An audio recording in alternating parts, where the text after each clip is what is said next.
ভারত আস্তে আস্তে সোজা হবে, একটু অপেক্ষা করেন, ভারত সোজা হবে, একদম লাইন মতো চলবে, আর নাক গলাবে না আমাদের সার্বভৌমত্বে। আর এতদিন কোনো কথা বলে নাই ভাই, এত সাংবাদিকরা 16টা বছর নির্যাতন নিপীড়ন হয়েছে, ইনারা তো কোনো কথা বলেন নাই, এখন এত কথা বলেন কেন? ভারতকে সরি বলতে হবে। এই পার্বত্য চট্টগ্রামে শান্তি বাহিনী বানানো, এত লোক মারা গেল, ওনাদেরকে সরি বলতে হবে, এনারা এই অপকর্ম করছেন। ওনারা শেখ হাসিনাকে আশ্রয় দিয়েছেন, একটা খুনি, ওই দলবল সহ ওনার সাথে একটা চুক্তি ছিল, বন্দি বিনিময় চুক্তি, উনি অমান্য করছেন। এই বন্দি বিনিময় চুক্তির দরকার। সহযোদ্ধা বন্ধু এবং সবাইকে সালাম, আসসালামু আলাইকুম। আসলে এটা খুব আশ্চর্যের বিষয় না, বিপ্লবী সরকার বা দেশকে যারা ভালোবাসে তাদের এখনই সময় কিছু করার।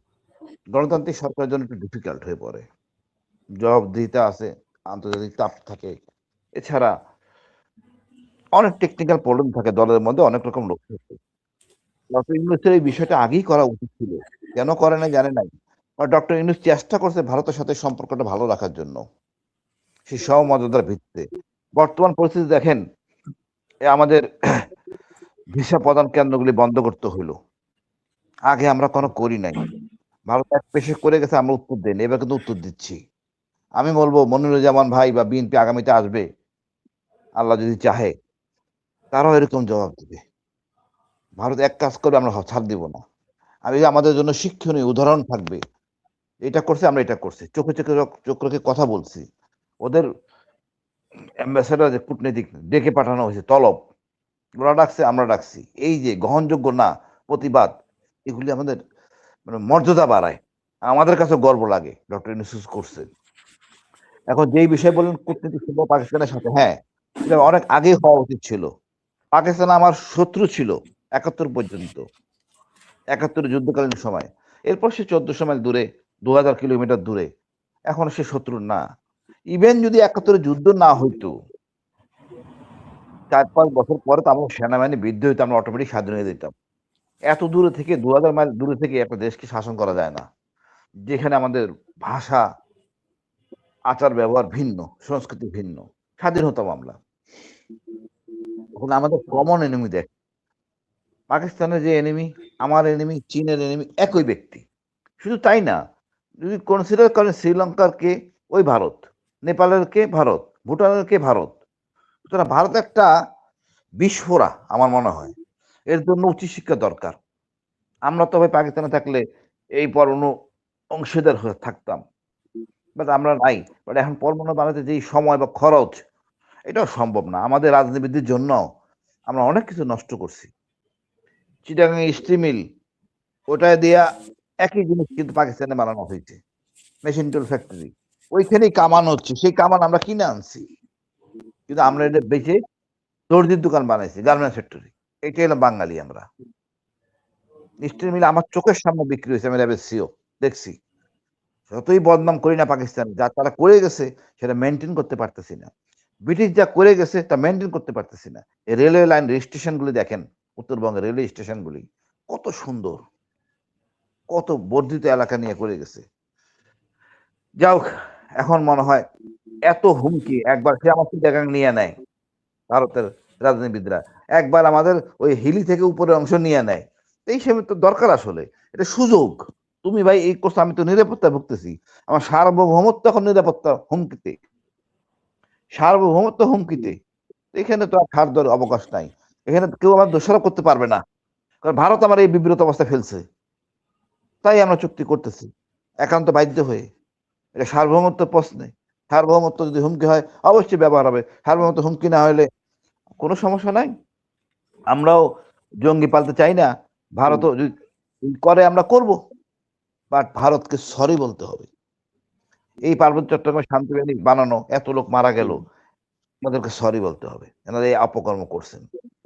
ওনারা শেখ হাসিনাকে আশ্রয় দিয়েছেন, একটা খুনি, ওই দলবল সহ ওনার সাথে একটা চুক্তি ছিল, বন্দি বিনিময় চুক্তি, উনি অমান্য করছেন। এই বন্দি বিনিময় চুক্তির দরকার নাই, ওটা উইথড্র করেন, দেখি হাসিনাকে কয়দিন রাখতে পারেন, দরকার হলে আপন করে রাখেন, অসুবিধা নাই। আমরাও বদলা নিব। মনে রাখতে হবে ৭১-এর যারা আমাদের সাহায্য করছে সে বন্ধু বেশ পশ্চিমবঙ্গ বলেন, আসাম বলেন, মেঘালয়, ত্রিপুরা এদের সাথে আমাদের কোনো শত্রুতা নেই। আমরা পাশাপাশি একে অপরের পাশেই ছিলাম। এখন নয় তার কাটা বেড়া ছিল। স্বাধীনের পরে তো তার কাটা বেড়া ছিল না। এপার ওপার যাওয়া আসা করতাম। যাওয়া আসা করলেই আপনি গুলি করে বিএসএফ দিয়ে গুলি করবেন। এটা তো সভ্য জগতে এটা না।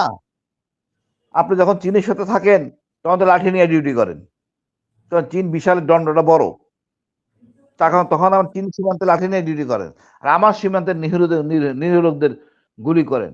কদিন আগে দেখছেন বিএসএফ ধরা পড়ছে গরু চুরি করতে আইসা। কিছুদিন আগে ছাগল।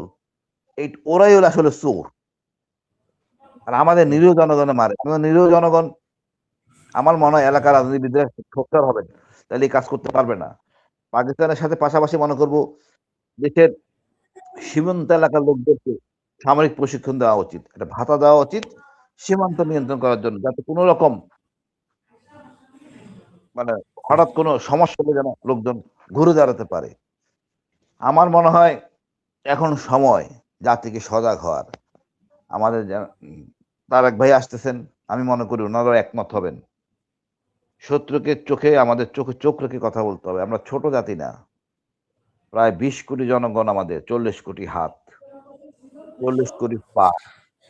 সুতরাং ভয় পাওয়ার কিছু নাই। আমরা প্রবাসে ভালো কাজ করি বলে আমাদের প্রবাসে শ্রমিক যায়। এই অর্থনৈতিক রাষ্ট্রবার্তা ভাই বলেন। একটা বিষয় একটু একটু বলি যে এটা সবচাইতে আলোচনায় বা সবার কাছ থেকে যে বক্তব্যটা শুনতে হয় যে ভারত প্রতিবেশী দেশ, বাংলাদেশের ৩ দিক দিয়ে ভারত অবস্থিত। সুতরাং ভারতের পেটের মধ্যে বাংলাদেশ অবস্থান করছে। অনেকটা জলে থেকে কুমিরের সঙ্গে লড়াই করার মতোই অবস্থা বাংলাদেশ যদি ভারতের সঙ্গে কোনো ধরনের খারাপ ভাই পরিস্থিতি যেতে দাঁড়ান। চায়। আসলে এই বিষয়টা কতটুকু সত্যি? একদম এটা ভুয়া বাটপারি কথাবার্তা। এটা প্রথম আলোর কথা, জি।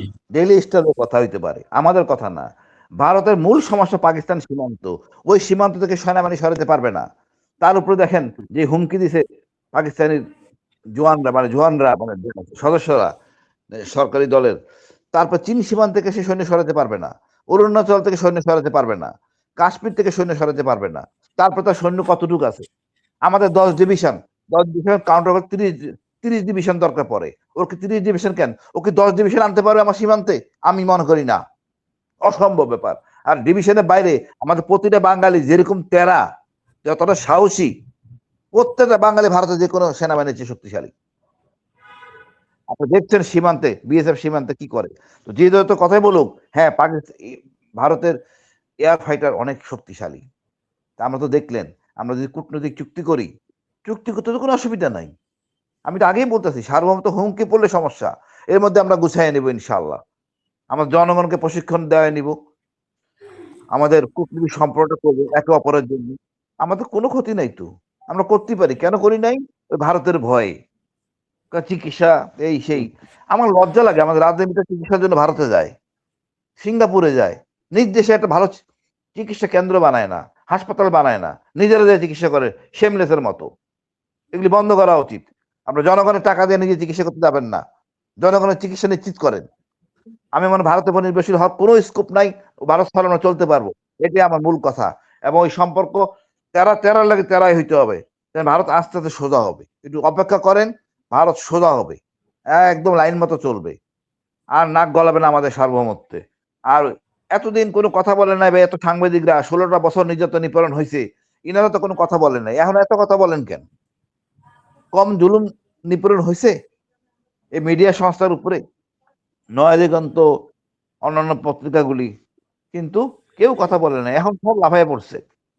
আমি যখন গুম ছিলাম প্রকাশ করছি, তখন তারা কোনো কথা বলেন নাই, চুপ বসেছিলেন। এত ভয় পাইলে কেমনে চলবে? আমাদের সমস্যা হলো ভারত, অন্য কেউ না। আমাদের সমস্যা হলো আমাদের মিডিয়া আর সুশীল।